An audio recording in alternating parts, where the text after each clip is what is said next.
الفاتحة.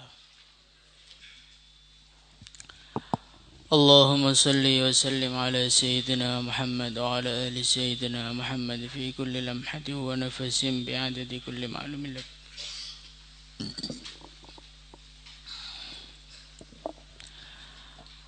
قال المصنف رحمه الله تعالى: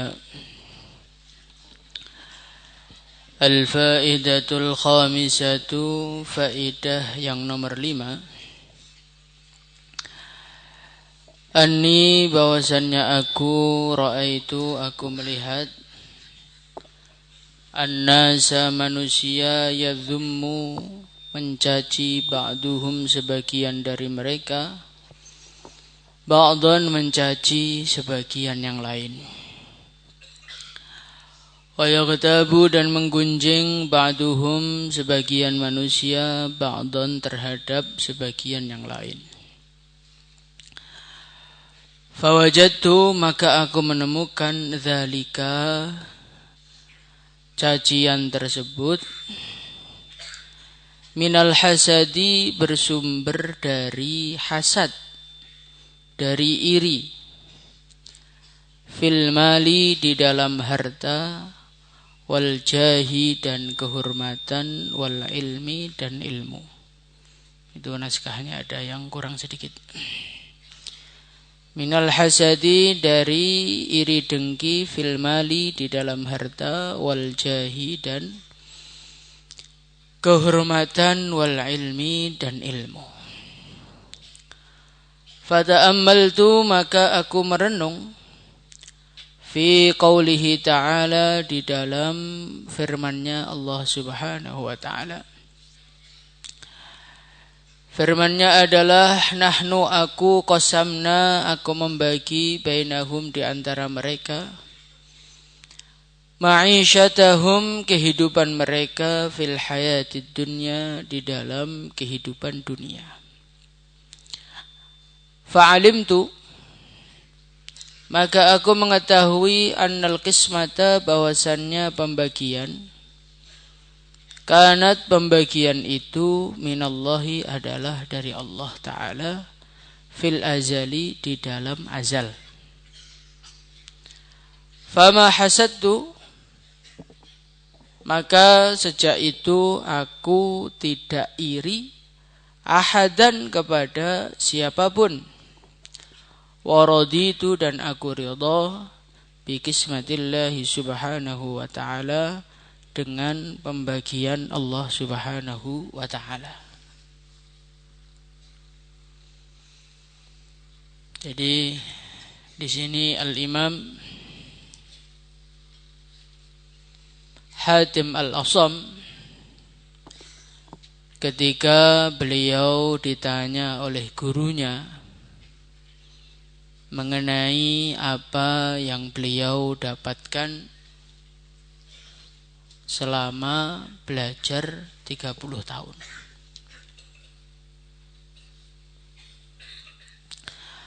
Maka beliau mengatakan, kesimpulanku yang nomor 5 adalah,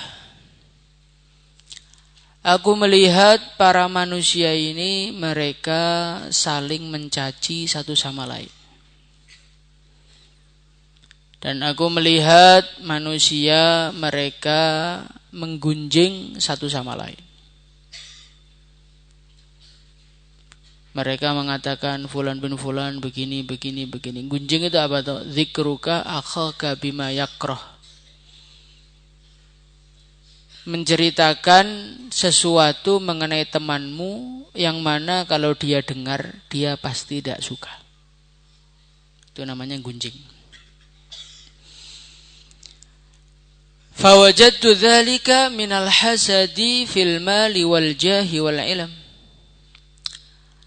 Maka aku teliti, kenapa toh manusia kok saling mencaci itu, kenapa? Kenapa manusia ini kok saling menggunjing itu, kenapa? Akhirnya aku menemukan jawabannya. Ternyata semua itu bersumber dari iri. Jadi orang itu nggak akan gunjing orang lain kecuali kalau dia itu iri sama orang tersebut. Orang itu nggak akan mencaci orang lain kecuali dia itu sebenarnya iri dengan orang yang dicaci tersebut. Minal hasadi fil mali, urusan harta. Nanti ada seorang yang hartanya banyak dicaci. Orang ahli agama kok hartanya banyak. Orang ahli agama itu harus mencontohkan kezuhudan gitu loh. Ya dzummu. Atau kalau di belakang menggunjing. Fulan bin fulan itu kok duitnya banyak, itu dari mana dapatnya? Dia kok bisa haji, itu duit dari mana? Dia kok bisa beli mobil, itu duit dari mana? Kelihatannya enggak terlalu kerja gitu loh. Namanya yaghtabu ba'duhum ba'duh. Ternyata apa? Minal hasadi fil mal. Gunjingan-gunjingan tadi ternyata bersumber dari iri. Iri kenapa kok ada orang yang duitnya lebih banyak daripada saya? Fil mali wal jahi. Kemudian beliau mengatakan penyebab orang itu menggunjing yang kedua adalah iri kepada temannya, iri kepada saudaranya, iri kepada orang lain gara-gara orang lain tersebut diberi kehormatan oleh Allah lebih tinggi daripada dia. Sama-sama ustadznya, sama-sama tamatan daurahnya. Lah kok satu banyak undangannya, satu enggak laku undangannya. Satu lebih dicintai melebihi dia. Ketika di dalam hati ada rasa enggak enak melihat temannya lebih dihormati melebihi orang lain, akhirnya yadzummu ba'duhum ba'dah. Akhirnya orang yang iri tadi mencaci orang yang lebih dihormati. Ada orang melihat temannya dihormati lebih tinggi daripada dia, maka dia mencaci orang yang menghormati. Gak usah terlalu menghormati kayak begitu. Sama-sama manusianya kok terlalu mengagungkan. Itu bahaya, gak sesuai dengan syariat. Sebetulnya kalau diterjemah aslinya gini, kamu itu kok menghormati dia melebihi saya, itu mau kamu gimana? Nggak terima saya, itu kalau diterjemah begitu aslinya. Cuman kalau ngomong terlalu terus terang kan nggak enak. Akhirnya yadzummu ba'duhum ba'dah. Memarahi orang-orang yang menghormati orang-orang yang lebih menghormati dibandingkan dia. Minal hasadi fil mal. Pertama gara-gara iri urusan harta. Yang kedua iri urusan kehormatan. Yang ketiga, iri urusan ilmu. Sama-sama tamatan tahasusnya, tapi satunya apal minhaj, satunya enggak. Maka yang enggak apal minhaj ini iri. Melihat temannya yang apal minhaj itu enggak terima. Akhirnya yadzummu ba'duhum ba'dah.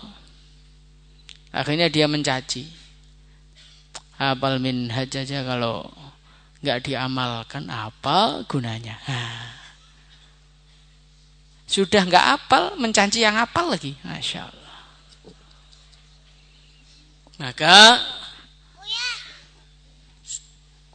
Maka orang itu harus perhatikan urusan ini.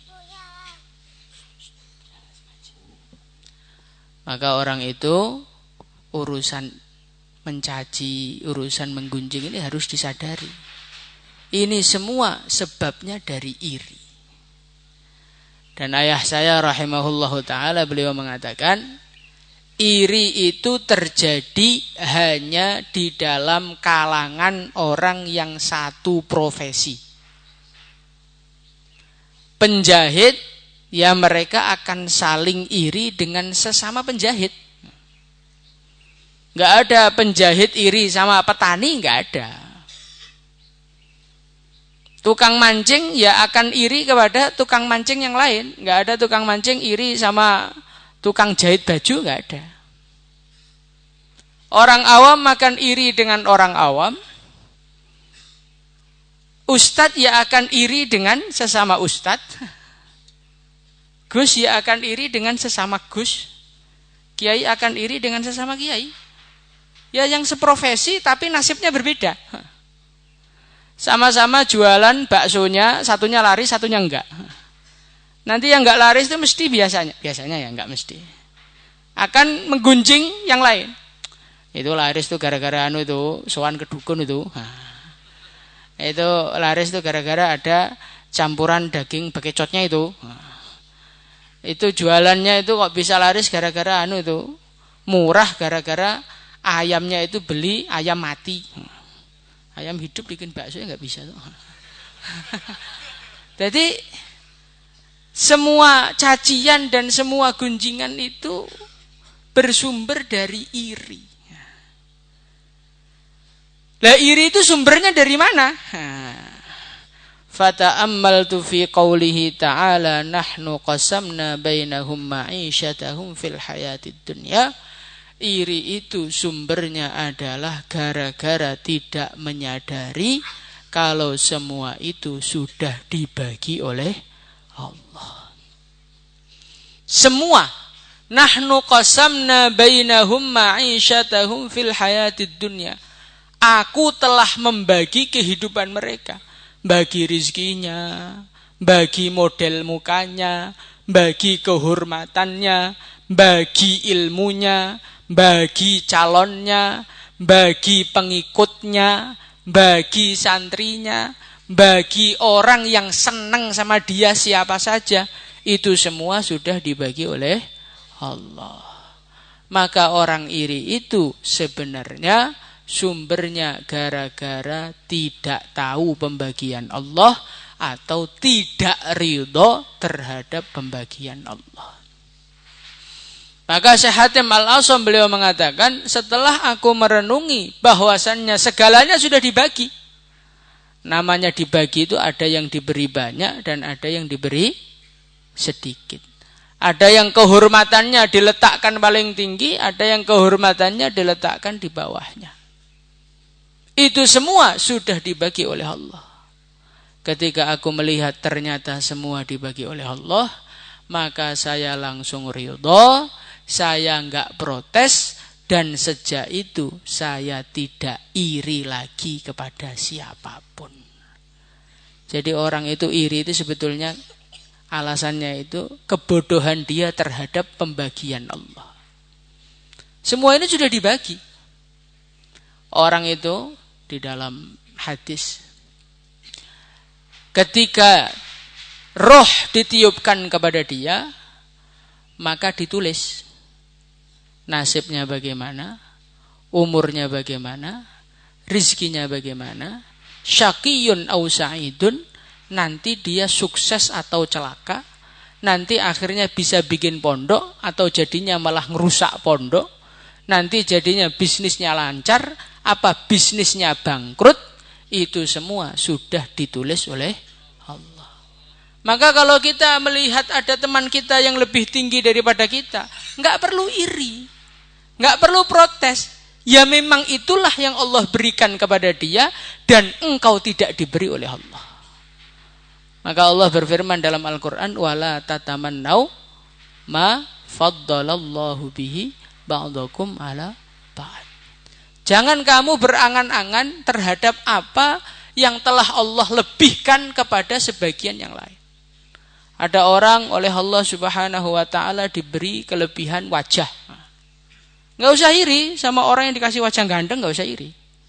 Sama orang yang dikasih wajah wajah cantik, enggak usah iri. Dia ganteng, saya kok enggak. Akhirnya yang ganteng itu dijelek-jelekan. Kamu ini ganteng-ganteng malah enggak kelihatan gagah. Kamu malah kayak kelihatan perempuan. Mending kayak saya ini, coklat hitam. Nah, sebetulnya itu iri. Nah, nanti ada orang lebih cantik, yang cantik digunjing, alah cantik suntik putih loh. Nah, akhirnya gara-gara iri akhirnya mencaci. Maka nggak usah iri. Ada yang lebih ganteng nggak usah iri, ada yang lebih cantik nggak usah iri. Ada orang diberi kehormatan lebih oleh Allah, ya nggak usah iri. Ya memang Allah ingin meletakkan dia seperti itu, dan engkau diletakkan di bawahnya, ya nggak usah nggak terima. Itu yang atur siapa? Allah Subhanahu Wa Taala semua. Loh Pak, saya ini kan sama-sama minhajnya, ngajinya juga sama, mutolaahnya kenceng saya. Loh kok dia lebih banyak santrinya? Kok dia lebih banyak undangannya? Yang atur siapa? Yang atur Gusti Allah, ngapain kamu protes? Protes terhadap pembagian Allah itu resikonya sangat besar. Barang siapa, dalam satu riwayat, barang siapa yang tidak ridho dengan keputusanku, maka hendaknya dia cari Tuhan selain aku. Jadi urusannya orang iri itu kalau diurut itu panjang sekali. Nanti larinya menjadi tidak ridho pada pembagian Allah. Tidak ridho pada pembagian Allah, bisa-bisa rusak imannya. Maka orang itu jangan sekali-kali iri, insyaallah ya. Dan iri itu dikatakan dalam hadis, innal hasada ya'kulul hasanat kama ta'kulun narul hatab. Orang itu kalau hasad itu nanti kebaikannya habis. Dan orang itu kalau hasad, hidupnya dipenuhi dengan iri, dia akan menjadi manusia yang tersakiti tanpa berdarah. Tanpa dipukul sudah kesakitan. Dan orang itu tandanya irinya parah itu gampang aja. Kalau sering bikin status itu, alamat kehidupannya itu nggak nyaman. Iri lihat orang. Lihat kehidupannya manusia itu nggak nyaman. Lihat manusia lebih enak nggak nyaman. Walaupun kadang-kadang bentuknya dengan dalil Quran, dengan dalil hadis, dengan cerita sahabat lah, bla bla. Pokoknya status dowo ini alamat kehidupannya itu penuh dengan keirian. Maka kita ini wis hidup itu dinikmati saja, insyaallah ya. Lah bagaimana cara menikmatinya? Kita ini pada hakikatnya tidak ada satupun yang berhak dapat apapun dari Allah. Allah kasih mata, kasih muka, kasih kehidupan, kasih ilmu. Ini Allah ngasih kita wajib atau enggak sih? Wajib enggak? Ini contoh ya, contoh. Ada pengumuman. Santri-santri nanti jam 5:30 di depan pusat akan ada pembagian duit. Maka saya umpamanya aja dulu. Bawa uang 1 miliar zakat semuanya. Amin.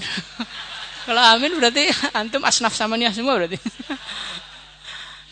Bawa uang hadiah aja, hadiah, jangan zakat, hadiah. Ada orang saya kasih 100 juta. Ada orang saya kasih 50 juta. Yang paling depan saya kasih 50 ribu. Maka yang 50 ribu tadi protes. Ustaz, kok saya cuma dikasih 50 ribu? Maka saya jawab saja mudah. Saya enggak ngasih kamu itu salah atau tidak? Enggak ngasih aja itu enggak salah. Maka saya kasih 50 ribu itu seharusnya matur suwun. Karena pada hakikatnya Anda itu tidak layak diberi apapun. Ya enggak? Allah Subhanahu wa taala memberikan kita, umpamanya wajah kita lebih jelek dibandingkan yang lain. Maka kita sebenarnya enggak berhak iri. Karena apa? Allah itu tidak wajib memberikan kamu wajah. Al-Imam Ibnu Athaillah As-Sakandari rahimahullah ta'ala di dalam kitab Hikam itu beliau mengatakan, wujuduka ainun ni'mah. Anda lahir tok di dunia, enggak diberi apapun, enggak diberi mata, enggak diberi telinga, enggak diberi kaki, jantungnya, detaknya kadang detak kadang enggak, wes pokoknya melaspol hidupnya, cuman hidup tok. Wujuduka ainun ni'mah. Kamu ada saja itu sudah merupakan nikmat terbesar dari Allah. Karena Anda itu tidak harus ada. Antum namanya siapa? Irham. Irham itu enggak harus ada di dunia. Allah Subhanahu wa taala mewujudkan dia itu ya karena anugerahnya Allah. Sudah dikasih anugerah wujud kok masih iri sama orang lain. Oh. Ini betul-betul hamba yang minta dimurkai oleh Allah ini. Maka apapun disyukuri, dinikmati, jangan menoleh nikmat orang lain. Insyaallah ya. Bahkan nikmat dunia jangan noleh nikmat orang lain. Nikmat urusan agama pun ya jangan noleh nikmat orang lain. Al-Imam Abdul Wahhab Asy-Sya'rani rahimahullahu taala beliau mengatakan di dalam Lataiful Minan, berhati-hatilah kumpul dengan orang-orang soleh, kumpul dengan para wali, kumpul dengan para ulama. Hati-hati. Ini sudut pandang yang lain ya. Kumpul dengan orang soleh itu penting, tapi ini sudut pandang yang lain. Kalau kamu tidak hati-hati, kamu terlalu takjub dengan anugerah urusan rohani yang Allah berikan kepada mereka, sampai akhirnya kamu lupa mensyukuri anugerah urusan rohani yang Allah berikan kepada kamu berupa iman. Contoh ya, kita kumpul sama orang yang kubro. Kumpulannya orang kubro cerita, tadi malam saya deres 10 juz. Temannya lagi bilang, dikit banget, tadi malam saya 15. Sedangkan kamu 1 juz gak selesai-selesai. Maka terkadang kumpul dengan orang kubro menjadikan, ya Allah, mereka kok enak sekali ya bisa kubro. Lah saya 1 juz gak selesai-selesai. Padahal orang itu dikasih anugerah oleh Allah bisa baca Quran 1 huruf saja 10 hasanah. Merupakan kenikmatan yang harus disyukuri. 1 huruf adalah 10 hasanah. Gimana kalau 1 juz? Nah, maka orang itu jangan menoleh kepada nikmatnya orang lain. Karena pada hakikatnya kita itu enggak berhak diberi apapun dan enggak berhak menuntut apapun kepada Allah. Maka kalau Allah memberi segini, syukuran. Karena pada sebenarnya kamu enggak diberi pun Allah tidak salah. Paham sampai sini? Jadi Allah Subhanahu wa taala memberi kita itu bimahdhi fadlihi wa ikhtiyarihi. Murni cuman pengen ngasih, enggak ada kewajiban sama sekali. Maka anugerahnya Allah sekecil apapun itu sebenarnya bukan kecil, itu perkara besar. Cuma gara-gara kamu melihat nikmat orang lain yang lebih besar, perasaannya punya kamu kecil, akhirnya iri, akhirnya menggunjing, akhirnya mencaci. Semua sumber dari tidak ridho terhadap pembagian Allah. Maka kita belajar ridho, insyaallah ya. Semoga Allah tolong kita menjadi hamba-hamba Allah yang ridho. Salatullah